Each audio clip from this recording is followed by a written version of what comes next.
Assalamualaikum warahmatullahi wabarakatuh. Selamat siang Ibu DRA Sri Sami Asi MKes. Perkenalkan, saya Iva Larasati, nomor induk mahasiswa 140 142 1459, nomor presensi 35 dari Rombel C, Prodi Pendidikan Guru Sekolah Dasar. Saya di sini akan menyampaikan pendapat saya tentang soal UTS. Yang pertama ada latar belakang perlunya bimbingan dan konseling di sekolah. Menurut saya, perlunya bimbingan dan konseling dapat berfungsi sebagai pemantau masalah-masalah siswa yang berkaitan tentang masalah kelainan, tingkah laku, dan adaptasi. Sulitnya salah satu siswa untuk bergaul dan cenderung mengasingkan diri dari teman-temannya, memiliki akar permasalahan yang biasanya beruntun. Bimbingan dan konseling merupakan salah satu komponen dalam keseluruhan sistem pendidikan, khususnya di sekolah. Guru merupakan salah satu pendukung unsur pelaksana pendidikan yang mempunyai tanggung jawab sebagai pendukung pelaksana layanan bimbingan pendidikan di sekolah. Dituntut untuk memiliki wawasan yang memadai terhadap konsep-konsep dasar bimbingan dan konseling di sekolah. Peserta didik tidak hanya memerlukan materi-materi pelajaran sekolah, materi bimbingan konseling pun perlu, karena pada dasarnya setiap kehidupan pasti ada masalah. Memang sebagian orang bisa mengatasi masalahnya sendiri, tetapi tidak sedikit juga orang yang memerlukan bantuan orang lain untuk menyelesaikan masalah-masalah tersebut. Jadi, apabila peserta didik tetap dibiarkan memiliki masalah tanpa dibantu, bagaimana mungkin peserta didik bisa berkonsentrasi untuk memahami dan berpikir mengenai pelajarannya kalau ia masih punya beban pikiran yang lain? Maka dari itu, bimbingan dan konseling di sekolah sangatlah diperlukan. Yang selanjutnya ada pengertian bimbingan dan konseling.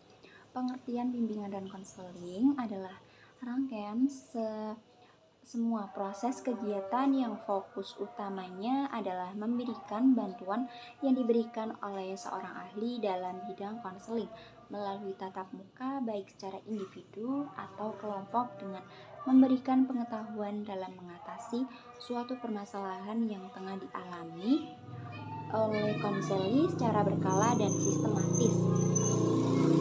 Yang selanjutnya ada persamaan dan perbedaan bimbingan dan konseling.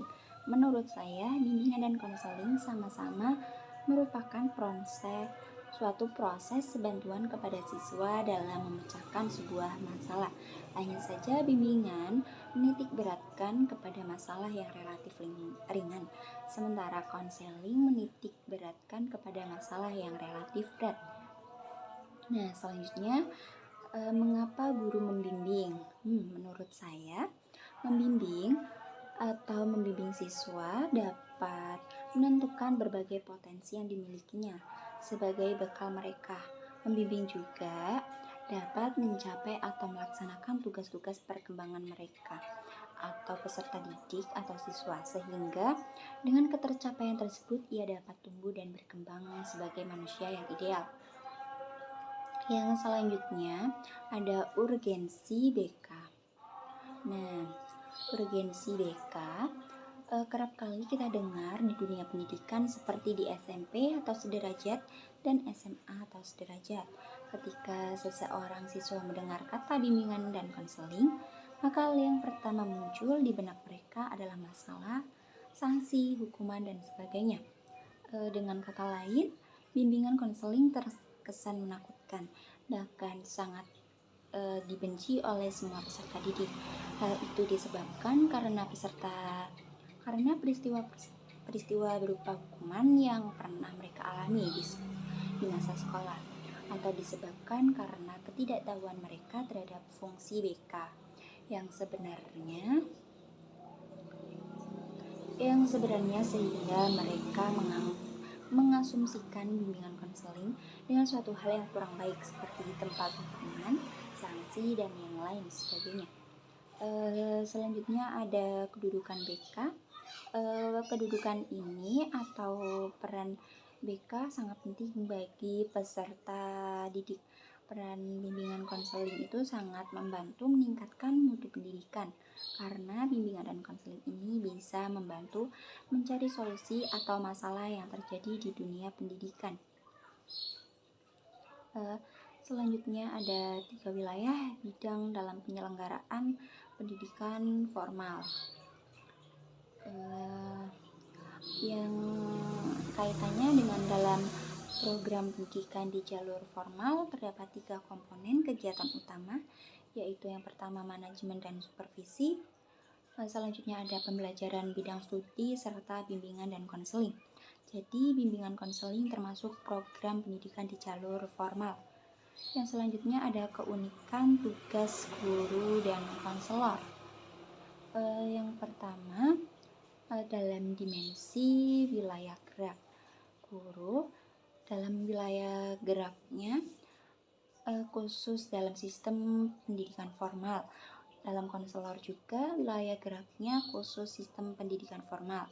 Nah, selanjutnya ada tujuan umum. Tujuan umum guru mencapai tujuan pendidikan nasional, dan konselor juga pendidikan umumnya mencapai tujuan pendidikan nasional. Selanjutnya ada konteks tugas pada guru. Pembelajaran yang mendidik melalui mata pelajaran dengan skenario murid dengan guru. Sedangkan konselor konteks tugasnya pelayanan yang memandirikan dengan skenario konseling konselor. Yang selanjutnya ada hubungan kerja guru, ada hubungan kerja alih tangan atau referral, sedangkan konselor hubungan kerjanya alih tangan juga, alih tangan referral. Selanjutnya ada tujuan BK. Tujuan BK secara umum menurut saya membantu para peserta didik dalam mencapai tugas perkembangannya dengan optimal secara pribadi, sosial, dan sebagai makhluk ciptaan Allah Subhanahu wa Ta'ala. Selanjutnya ada fungsi BK. Menurut saya, fungsi BK dapat membantu peserta didik agar bisa cepat beradaptasi dengan lingkungan sosial mereka, khususnya di sekolah ataupun di lingkungan masyarakat. Selanjutnya bisa mengetahui dan membantu menyelesaikan hambatan yang peserta didik hadapi, baik belajar dan yang lainnya. Juga bisa menyesuaikan diri dengan sekitar atau dengan keluarganya. Yang selanjutnya ada orientasi BK. Orientasi BK ini menitik beratkan pandangan atau pusat perhatian konselor terhadap kliennya. Berikut beberapa jenis orientasi bimbingan dan konseling. Orientasi perseorangan bimbingan dan konseling menghendaki agar konselor menitik beratkan pandangan pada siswa secara optimal. Selanjutnya ada asas dan prinsip dari BK. Yang pertama ada asas dan prinsip kerahasiaan. Yang ini merupakan sesuatu yang dibicarakan antara klien dan konselor, tidak boleh disampaikan atau tidak boleh diketahui orang lain. Yang selanjutnya ada asas dan prinsip kesukarelaan. Dalam proses pelayanan bimbingan konseling ini, maka sangat diperlukan suasana yang sukarela. Sukarela di sini bermaksud bahwa dalam pelaksanaan pelayanan bimbingan konseling tidak ada paksaan sama sekali. Yang selanjutnya ada asas dan prinsip keterbukaan. Dalam pelaksanaan bimbingan ini sangat diperlukan suasana keterbukaan, baik keterbukaan dari konselor maupun keterbukaan dari kliennya. Yang selanjutnya ada asas kegiatan atau prinsip kegiatan. Usaha bimbingan dan konseling ini tidak memberikan hasil, yang berarti bila klien melakukan sendiri kegiatan dalam mencapai tujuan bimbingan dan konseling, hasil dari usaha dan konseling tidak akan tercapai dengan sendirinya, maka harus dilakukan dengan kerja giat atau dengan kegiatan yang optimal. Selanjutnya ada asas kemandirian atau prinsip kemandirian. Salah satu tujuan pemberian layanan bimbingan konseling ini agar konselor berusaha menghidupkan kemandirian di dalam diri konseling. Selanjutnya ada asas dan prinsip kekinian. Asas kekinian yaitu asas bimbingan yang menghendaki agar objek sasaran layanan BK ialah permasalahan peserta didik dalam kondisi masa sekarang. Selanjutnya ada asas dan prinsip kedinamisan. Usaha pelayanan bimbingan konseling menghendaki terjadinya perubahan pada diri klien, yaitu perubahan tingkah laku ke arah yang lebih baik. Selanjutnya ada asas atau prinsip keterpaduan. Pelayanan bimbingan konseling ini menghendaki terjalin keterpaduan berbagai aspek dari individu yang dibimbing. Untuk itu diperlukannya konselor bekerja sama dengan orang-orang yang diharapkan dapat membantu menanggulangi masalahnya. Yang selanjutnya ada asas dan prinsip kenormatifan. Usaha bimbingan dan konseling ini tidak boleh bertentangan dengan norma-norma yang berlaku, baik ditinjau dari norma agama, norma adat, norma hukum atau negara, dan norma yang lainnya. Yang selanjutnya ada asas dan prinsip keahlian. Untuk menjamin keberhasilan usaha bimbingan dan konseling, para pembimbing harus mendapatkan pendidikan dan latihan yang memadai. Pengetahuan, keterampilan, sikap, dan kepribadian yang ditampilkan oleh konselor harus menunjang. Yang selanjutnya ada asas dan prinsip alih tangan. Asas di sini bermaksud bahwa jika konselor sudah mengerahkan segenap kemampuannya untuk membantu individu, tetapi individu yang bersangkutan belum dapat terbantu, konselor dapat mengirim individu kepada petugas atau badan yang lebih ahli. Selanjutnya ada asas dan prinsip Tutwuri Handayani. Asas Tutwuri atau prinsip Tutwuri Handayani ini bimbingan konseling yang menghendaki agar pelaksanaan bimbingan dan konseling secara keseluruhan dapat menciptakan suasana yang mengayomi, mengembangkan keteladanan, memberikan rangsangan dan dorongan. Dan yang selanjutnya nomor 2, saya di sini pernah membantu keponakan dalam belajar atau mengerjakan PR. Yang pertama, mengatur jadwal terlebih dahulu. Semisal saya mengambil jadwal harus habis maghrib atau belum, lumayan malam ya, supaya tidak ngantuk dan keponakan masih bersemangat. Yang kedua, saya hanya menjadi tutor atau memberi arahan bagaimana mengerjakan PR tersebut, dan pastinya tidak akan mengerjakan PR-nya karena itu pekerjaan mereka atau pekerjaan dia. Yang ketiga, ada menyediakan fasilitas yang menarik dan nyaman seperti memberikan video tentang cara mengerjakan PR. Dan yang terakhir, saya menguji jika mereka atau dia mengerjakan soal dengan benar dan nilainya yang 100.